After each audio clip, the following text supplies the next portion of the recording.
Hi, how are you doing guys? Welcome back to my channel, Alina di USA.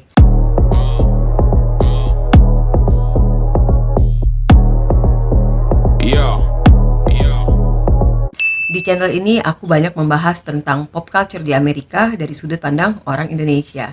Jika topik tentang studi, bekerja, menikah dengan orang luar, atau pop culture di luar negeri adalah sesuatu yang kalian minati, maka channel ini cocok untuk kalian.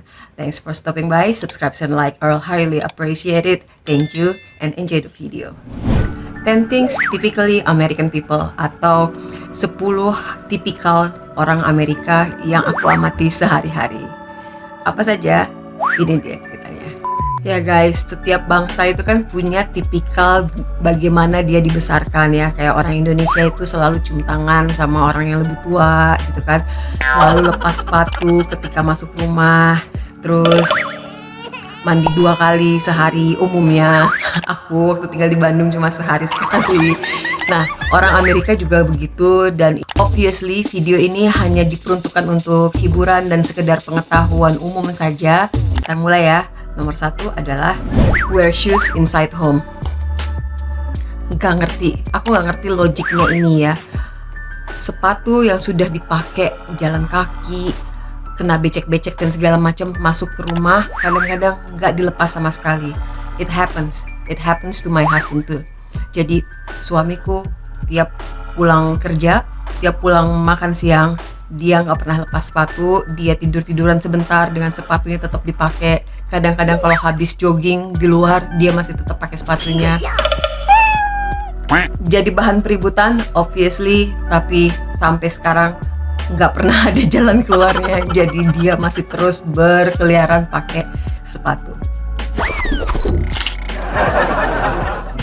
Very polite. Orang Amerika itu biasanya tersenyum kalau ngelihat orang lain berpapasan sama dia atau menyapa kayak hi, how are you, kayak gitu saat ngelihat kalian. Jadi kalau kalian berkesempatan kesini terus natap orang itu kemungkinan besar akan senyum sama kalian. Jadi ini sesuatu yang bertolak belakang dengan yang terjadi di Indonesia ya. Setauku, aku tinggal di kota besar, kalau aku ngelihat seseorang, orang itu ngelihat aku balik, aku akan pura-pura lihat ke kiri atau ke kanan atau nunduk gitu kan. Nah, kalau di Amerika mereka akan nyapa hi, how are you gitu. Anak kecil juga kayak gitu. Jadi dari kecil mereka sudah dibiasakan untuk nyapa orang, hai, dadah. Jadi siap-siap untuk menyapa dan disapa. 3, come in every nation, every color, and every religion. Ya, kalau kalian masih berpikir orang Amerika itu kebanyakan kulit putih, ya memang benar, tapi mungkin cuma 60%. Sebetulnya orang Amerika adalah orang yang paling diverse. Ada Asian American, ada African American, ada White American. Jadi banyak banget, dan kalian gak akan ngerasa kalian satu-satunya orang Indonesia di situ. Walaupun kalian orang Indonesia, tapi kalian nggak akan dilihatin kayak kalian waktu di Indonesia ngeliatin bule gitu. Iya, ada bule gitu. Mister Mbah Dirmo. Di Amerika adalah salah satu negara yang aku kunjungi dan yang aku tinggali, yang nggak mempedulikan kamu tuh beda sama orang pada umumnya gitu ya. Aku sudah mengunjungi banyak negara di Eropa khususnya, di mana banyak orang kulit putih, dan mereka masih kagum atau masih melongo ngelihat wajah Asia kayak aku ini.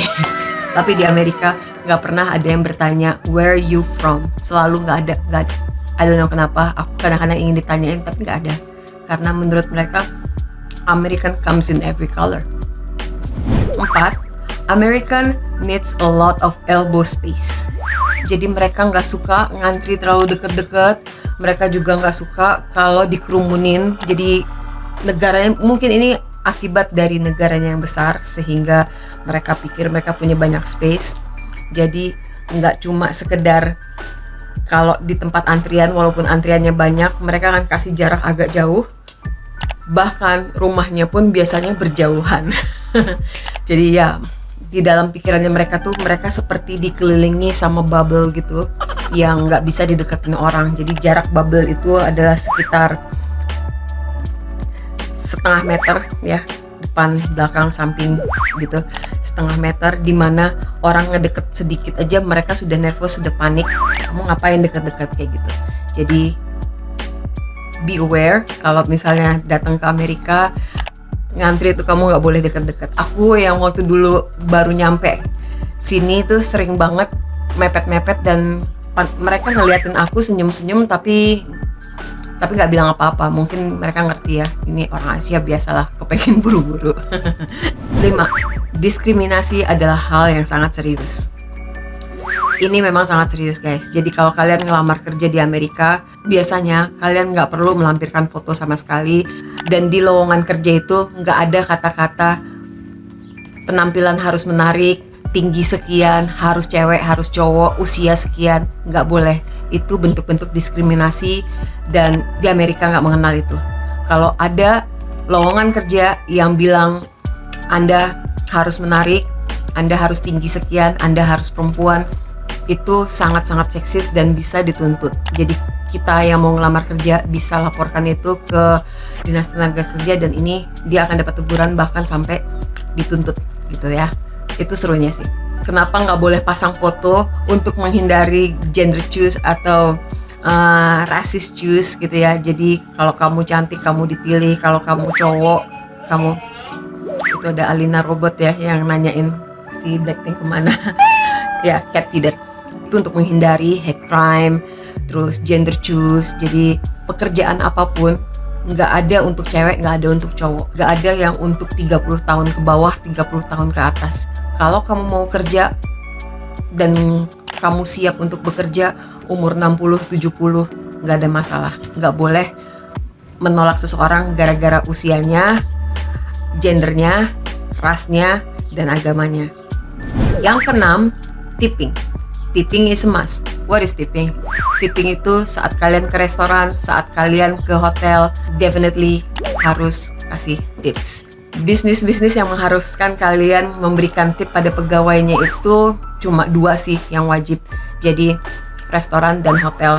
Kalau kalian menggunakan servis seorang porter boy atau ada server, kalian wajib guys, kalian wajib kasih tips karena biasanya belum termasuk. Dan kenapa kalian wajib ngasih tips? Karena gaji untuk si server itu nggak ada di dalam makanan, jadi dia nggak include. Oke, untuk ini aku akan bikin segmen yang lebih jelas lagi. Aku akan ngebahas tentang pekerjaan di Amerika next time, oke? Sekarang masuk ke nomor 7. Follow the law. Di Amerika katanya negara yang bebas kan? Tapi guys, lebih bebas di Indonesia. Karena di Amerika kemanapun kamu melihat, kemanapun kamu berjalan, ada law, ada hukum. Ya, saat kalian mengendarai mobil, kalau kalian nggak berhasil stop ketika ada orang yang menyeberang, kalian dipenjara. Kalau kalian punya anaknya kalian nggak sekolah atas alasan kalian misalnya lupa daftarin dan segala macam, kalian bisa dipenjara.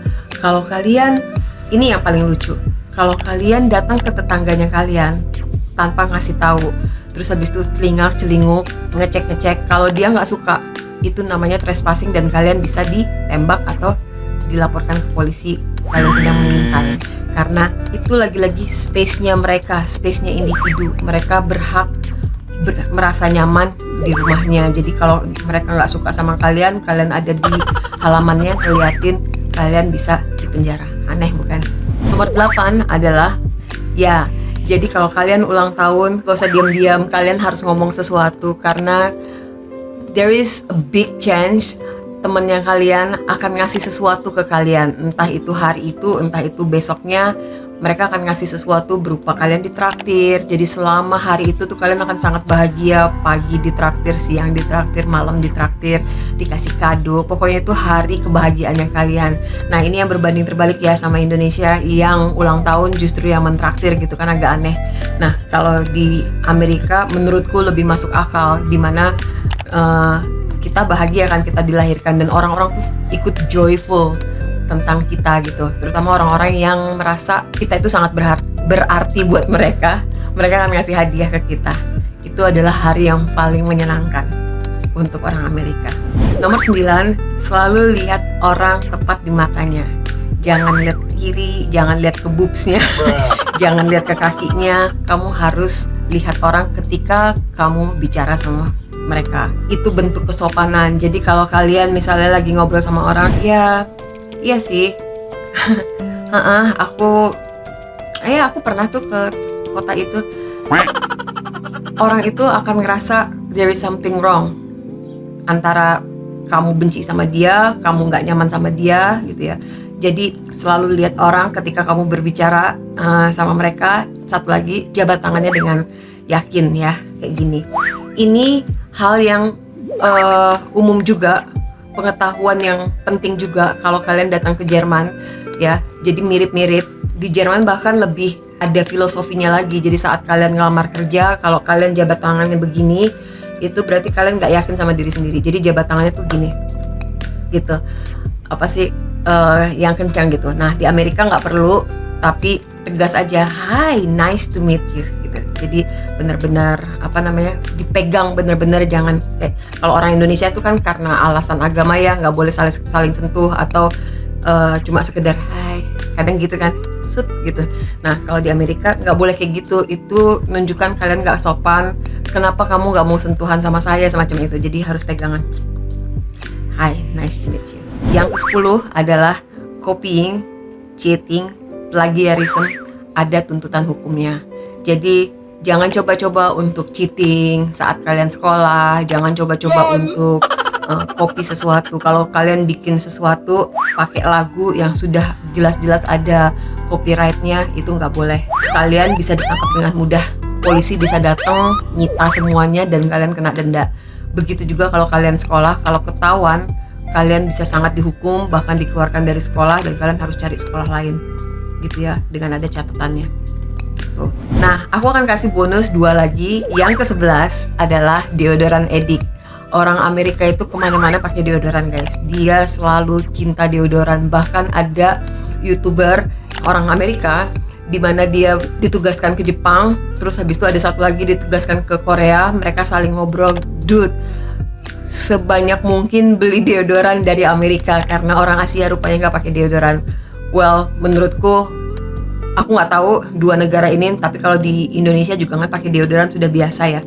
Cuma di sini tuh kayak it's a must. Jadi dari kecil pun sudah dikasih tahu bahwa body odor itu harus ditanggulangi gitu. Jadi mereka sangat-sangat gila-gila deodoran. Jadi kalau kalian suka sama cowok American atau cewek American, kemungkinan besar kalian nggak punya masalah dengan body odornya mereka. Nomor 12, orang Amerika tidak travel oriented. Ya, jadi rata-rata orang Amerika sepanjang hidupnya belum pernah meninggalkan state-nya, bahkan kotanya guys, apalagi ke luar negeri. Kenapa? Banyak alasannya, tapi alasan yang utama sebetulnya bukan nggak punya uang. Kalau di Indonesia memang kan negaranya masih lagi berkembang ya, jadi tingkat ekonomi sulit, plus paspornya juga sangat dibatasi. Kita paspornya sangat nggak kuat kan kalau di Indonesia, sementara di Amerika itu kan paspornya cukup kuat. Jadi aneh aja dengan paspor yang membolehkan masuk ke lebih dari 150 negara, penduduknya nggak suka jalan-jalan. Kalau aku sih, udah kemana-mana. Kenapa mereka begitu? Satu, mereka manja. Jadi mereka ngerasa negaranya paling hebat, paling makmur, sehingga mereka takut kalau mereka jalan-jalan ke luar negeri nggak ada sistem yang sebaik negaranya. 2, mereka merasa negaranya saja sudah indah, tempat tinggalnya saja sudah indah. Jadi kenapa harus ke negara lain dan cari-cari masalah? Ketiga adalah mereka cenderung workaholic. Mereka terikat sama pekerjaannya dan individualis. Jadi setiap hari sepanjang hidupnya mereka kerja. Hiburannya mereka bukan traveling, hiburannya mereka adalah minum bir sambil duduk-duduk sama teman-teman, sama keluarganya, atau datang ke hutan untuk berburu, atau sekedar berenang di kolam renang, semacam itu buat mereka sudah luar biasa banget. Lalu yang berikutnya adalah ya ekonomi, karena Amerika itu bisa dibilang seperti isolated, jadi negara di benua yang besar sehingga mau kemana-mana tuh cenderung mahal, kecuali negara-negara tetangganya ya gitu. Dan Amerika itu sangat besar, jadi dari ujung ke sana ke ujung sini bisa memakan waktu berhari-hari, sehingga itu juga yang membuat dia tidak senang jalan-jalan. Salah satu contohnya adalah mertuaku. Ibu mertuaku sudah mengelilingi hampir seluruh negara di dunia karena dia seorang profesor, dia punya banyak link.